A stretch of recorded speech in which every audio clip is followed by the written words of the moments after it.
महादेव की उपासना के लिए यूं तो सावन का महीना सर्वश्रेष्ठ माना गया है, लेकिन महादेव की उपासना के लिए न सिर्फ सावन का महीना बल्कि हर दिन महत्वपूर्ण है।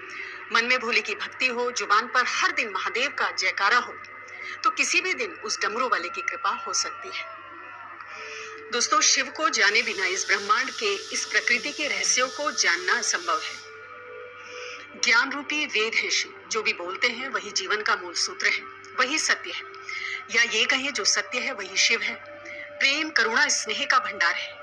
अंतर्मन के जागरण के लिए शिव तत्व जरूरी है, और ये अंतर्मन एक बार शिव कृपा से चैतन्य हो जाए तो सब कुछ बदल जाता है।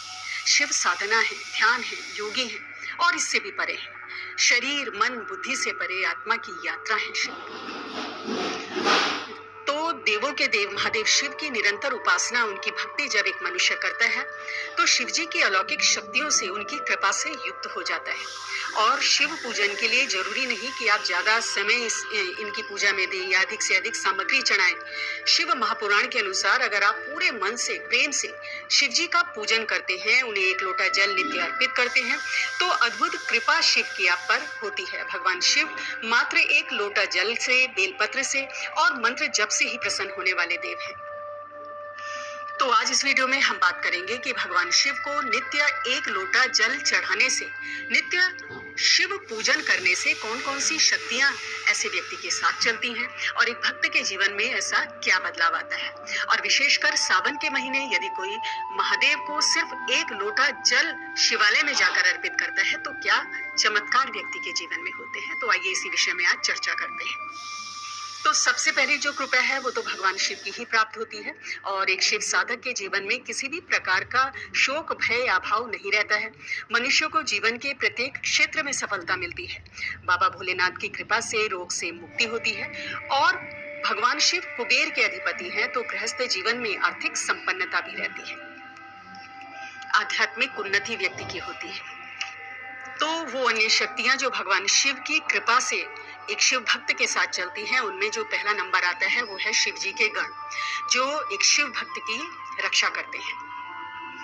हिंदू धर्म में शिव ही ऐसे देव हैं जो सबके आराध्य हैं, अर्थात इंसान, जानवर, भूत पिशाच, राक्षस, देवता सब उनकी पूजा करते हैं, और ये सभी शिव के गण हैं। इसके अलावा विपत्ति, रोग और मृत्यु के समस्त दूत, देवता उनके सैनिक हैं। इन सबके अधिपति काल भैरव हैं। दोस्तों, भूत प्रेत तमोगुण योनि में रहते हैं, और शिव जी तमोगुण में के संहार के देवता है। शमशान में भूत प्रेत आदि विभिन्न योनियों पर कृपा करते हैं भगवान शिव, और उन्हें तमोगुण से ऊपर उठाते हैं, उनका उद्धार करते हैं। इसीलिए ये जो भी योनियां हैं, निम्न योनियां हैं, भूत प्रेत हैं, पिशाच आदि हैं, राक्षस आदि हैं, ये शिव जी के गण हैं और उनकी इच्छा से बंधे हुए होते हैं। और शिव के गणों में काल भैरव प्रमुख हैं, इसके बाद नंदी और फिर वीरभद्र का स्थान है।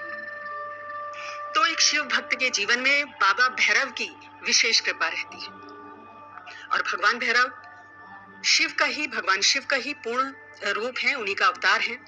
इनकी संख्या 64 मानी जाती है, और इनको 8 भागों में विभक्त किया गया है। और जिस पर भगवान भैरव की कृपा हो तो बड़ी से बड़ी नकारात्मक शक्ति से उसकी रक्षा होती है। अगर घर में नकारात्मक शक्तियां हैं, जादू टोना किसी ने किया है, कोई तंत्र का प्रभाव है, तो ये सारे प्रभाव, दुष्प्रभाव समाप्त हो जाते हैं। भूत प्रेत आदि का भय नहीं रहता, और व्यक्ति के चारों तरफ एक सुरक्षा घेरा स्वयं बन जाता है। भैरव जी की शक्तियों के साथ ही शिव जी के अन्य जितने भी गण हैं, उन सबकी शक्तियां एक शिव भक्त के संग हमेशा चलती है। दोस्तों, जो भी शिव जी पर नित्य जल अर्पित करता है, नित्य शिव पूजन करता है, तो उसकी सुरक्षा की जो जिम्मेदारी होती है वो भैरव जी की होती है। और काल भैरव से तो स्वयं काल भी भयभीत होता है।